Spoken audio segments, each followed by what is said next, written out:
নমস্কার বন্ধুরা, আজকে আমরা দেখে নেব ক্যাপসিকাম আর আলু দিয়ে তৈরি একটি নিরামিষ রান্না।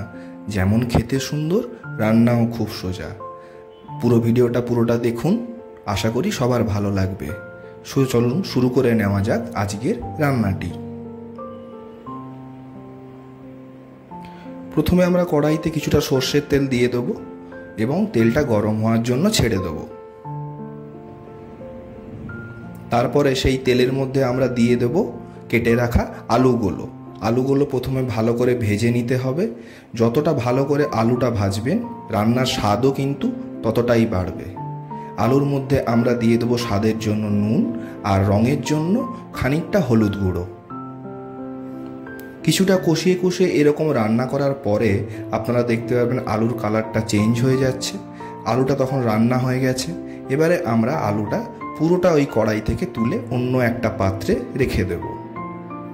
তারপরে আমরা দিয়ে দেব ক্যাপসিকামগুলো কিন্তু আলুর মতো অতটা ভাজলে হবে না, খানিকটা ভাজতে হবে এবং এতেও দিতে হবে অল্প পরিমাণ নুন এবং সামান্য একটু হলুদ গুঁড়ো।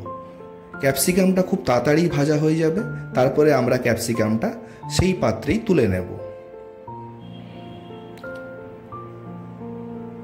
এবারে আরও খানিকটা তেল দিয়ে আমরা পেঁয়াজের কোয়াগুলো ছাড়িয়ে এইরকম হালকা ভেজে নেব এবং তারপরে সেই তেলের মধ্যে আমাদের আরেকটু তেল অ্যাড করে দিতে হবে কুচিয়ে রাখা পেঁয়াজ এবং টমেটো এবং পেঁয়াজ কিছুটা ভাজা হয়ে গেলে আমরা দিয়ে দেবো প্রথমে আদা বাটা, তারপরে রসুন বাটা এবং তারপরে আমরা এটাকে নাড়িয়ে নাড়িয়ে কিছুক্ষণ রান্না করার পরে দেব কাঁচা লঙ্কা এবং আরও কিছু পরে দেব জিরে গুঁড়ো, তারপরে আমরা দেব ধনে গুঁড়ো এবং রান্নার কালারটা খুব সুন্দর করে আসার জন্য এর মধ্যে আমরা দিয়ে দেব কাশ্মীরি লঙ্কার গুঁড়ো। একটু বেশি দিলেও ক্ষতি নেই, কালারটা দারুণ আসে।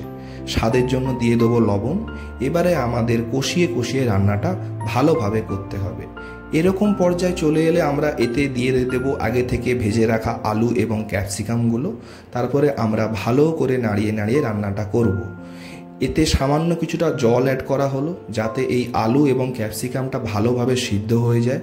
তারপরে এই কড়াইতে চাপা দিয়ে কখনো চাপা খুলে আমরা রান্নাটা করে নেব। মিনিট 10 পরেই দেখবেন রান্না শেষ। একটা পাত্রে ঢেলে নিন, দেখুন কি দারুণ কালার এসছে, খেতেও অসাধারণ। ভাত, রুটি, এমনকি আমি তো মাঝে মাঝে শুধুই খেয়ে নিই। উপর থেকে দিয়ে দিলাম একটুখানি কসুরি মেথি। রান্না শেষ। রান্নাটি যদি ভালো লাগে আমাদের চ্যানেলটি সাবস্ক্রাইব করুন।